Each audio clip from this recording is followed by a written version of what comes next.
Well, howdy folks, Mike with Saved by Grace Outdoors again. In my last video I promised y'all a jig trimming video, so here we are. I'm gonna go through and kind of give you an idea of what I look at in a jig and how I trim it, depending on the size of the trailer and so on and so forth. Let's get to it. Let me start off in prayer. Lord, I want to thank you for another day, and thank you for those watching this video, and I pray you bless them with health and provision, understanding in your word. And if somebody watching the video doesn't know you, I pray you make yourself so real to them they can't deny it. Lead us all on the way of everlasting life, and in Jesus' name I pray, amen. And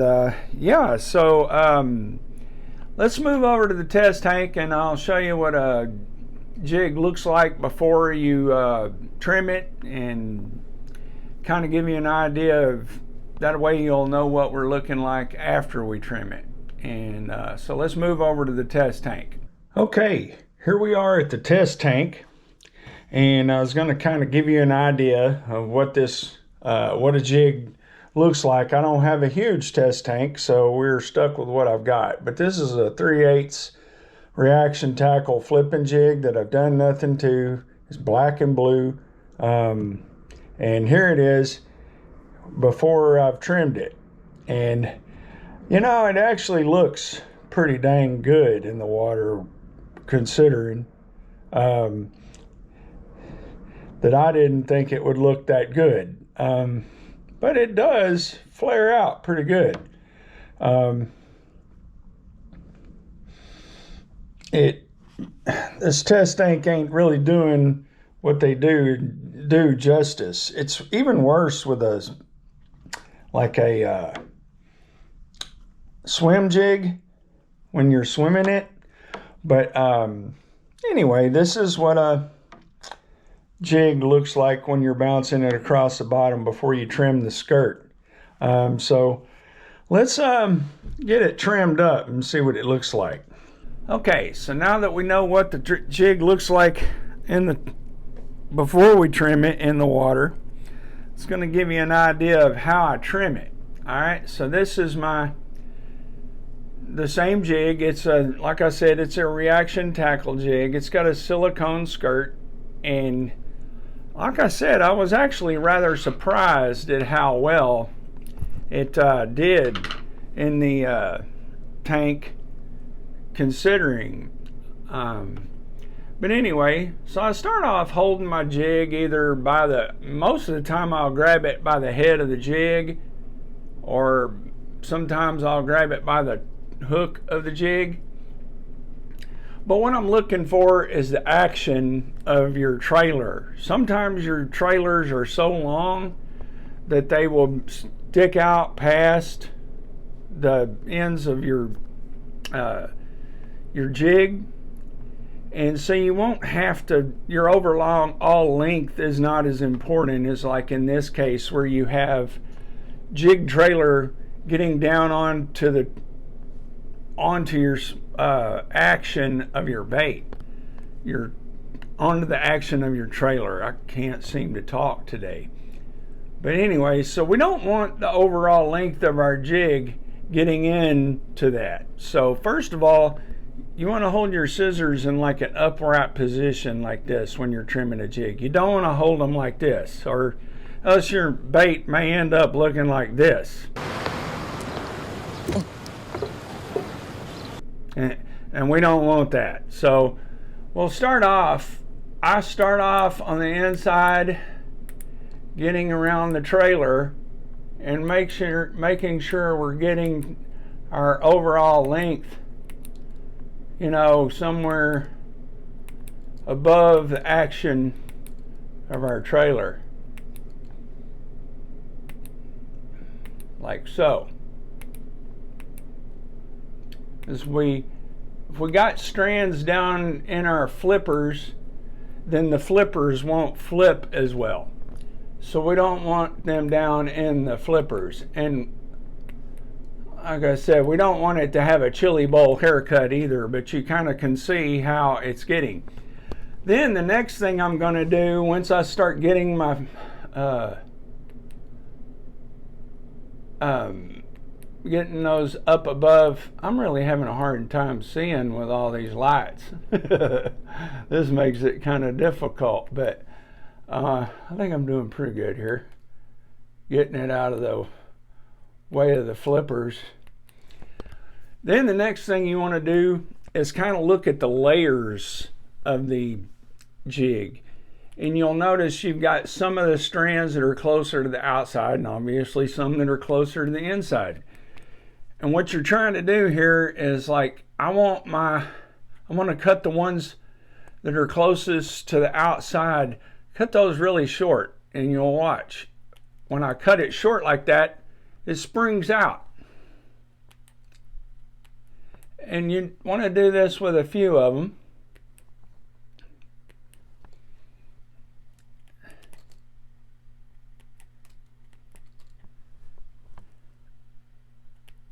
And as you work your way down, just work your way more toward the inside.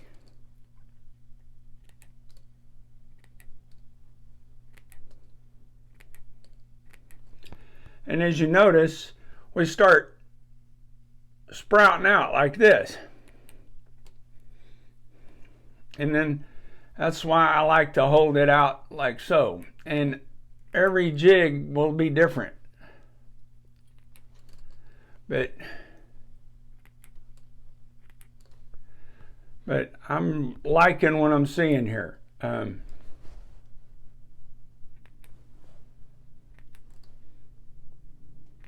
You can come down with your scissors and up like this, but try not to come in like this, or you'll end up with a botch job. But anyway, that skirt may not look as full as it did, but if you notice on some of your, look how that flares out now though, and gives that more of a bushier appearance. I think that looks better in the water, and a lot of your pros do too. So but anyway, that's the way I trim them, and that's kind of what I'm looking for. I don't want a thick skirt that just kind of droops down around your bait. So yeah, let's go back to the test tank and look at it now.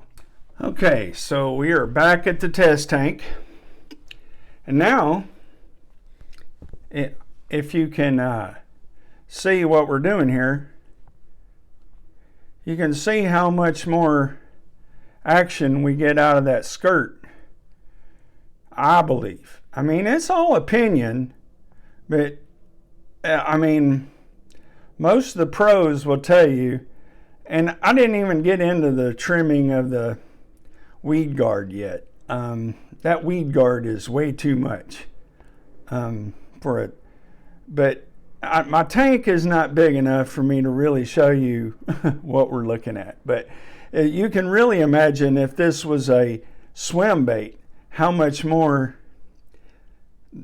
bushier that looks, the best way I can explain it. But you can see how much more flared out your skirt stays underwater. That looks, I mean, I just think it looks so much more like a creature than appealing to a bass. It may just be personal preference, but a lot of pros tend to agree, you know, that trimming your skirt, and if you look at some of the more expensive jigs out there where they pre-trim the skirts for you, and you'll notice that those don't have as much skirt material because they've kind of already trimmed them for you, that I don't know what I'm trying to say, but they have taken away the art of trimming the skirt for you, and you will notice they don't have as much skirt material on them when I was looking at some of them in the store. Oh my gosh, y'all. I wanted to show y'all how to do the weed guard, and I completely forgot to hit the record button.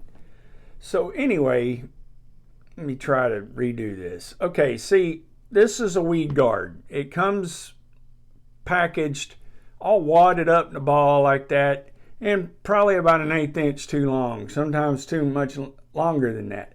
Like before, it was sticking out here about another eighth inch, and it doesn't need to be that long to protect the tip of that hook from going over a log or something. So first thing I do is I bring it down, and I cut off what it doesn't need to protect that hook, which for me was about 1/8 of an inch. And then I look down the center line of that bait, and I start moving barbs forward, backward, and I just make that weed guard a part of the skirt. I don't see a lot of people teach you that, but I personally think that's why it's bushy like that. It's made to blend in with the skirt, so it still is going to protect your hook. And when it's not all in a bunch like that, it's easier for the fish to get the hook, Now, if you're in some really serious cover where you might be, and you're really moving this thing, you might want to leave your weed guard thicker, where if you hit a log pretty hard, it's going to come over that log. But me, I'm just mainly trying to keep the grass and everything out of the hook, and maybe some sticks or twigs, and I'm not ripping it through stuff. So that works great for me. And that skirt isn't perfect, but I've got these lights. I've got them at the right angles, so you can't see the glare on my glasses. Isn't that amazing? I don't know if y'all noticed that or not. I've learned something, how to get the glare off my glass. But anyway, the light's still in my eyes, and it's killing me. But so I've kind of did a little bit of a chop job on my skirt there. But luckily, this is a cheap reaction tackle jig, and not like a Randy Blockett jig or something like that. And if you want an awesome jig, those are dirty jigs or the Randy Blockett jigs. Those things are really, really, really slick jigs, man. I like the Randy Blockett jigs because they come with the natural rubber skirts. Man, that stuff that's pretty awesome. I've ordered some more of those, a couple more of those to try, since I've lost my others. But anyway, but yeah, they didn't make the video because I lost both of them and I didn't have a good fishing day. So anyway, but yeah, to make a short story long, that's how I do my jigs, and I hope it helps. I've been telling people, oh man, if you need to know how to tie this knot, there's plenty of videos on YouTube on how to do it. And I said in my last video that, there's plenty of videos out there on how to trim a skirt on a jig, and I cut that part out and put on the screen, in letters, that I was going to put out a jig trimming video soon. Because, I make videos, so why am I sending somebody to somebody else's website to do a video when I'm perfectly capable of showing you how to do it on a camera? So I was like, I'll just do it, especially in the winter time when I'm having a tough time catching fish as it is. So yeah, and so this makes just a little filler video. And I always have to get my Jesus plug in there.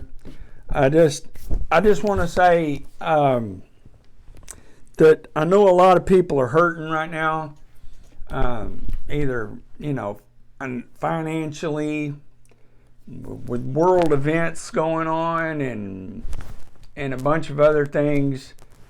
Some people, it may not be bothering at all, but I just know that I keep hearing things like depression's at an all-time high in the country, and I just know that depression is due to a lack of hope, and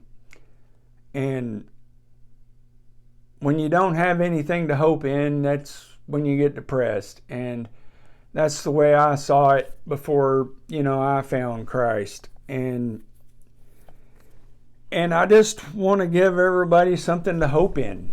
And if you're a believer, I'm just here to try to get people motivated to spread the word. We, as Christians, that's our commission. Jesus commissioned us to go out and make believers of all men. That's what he commissioned us to do as disciples of Christ. So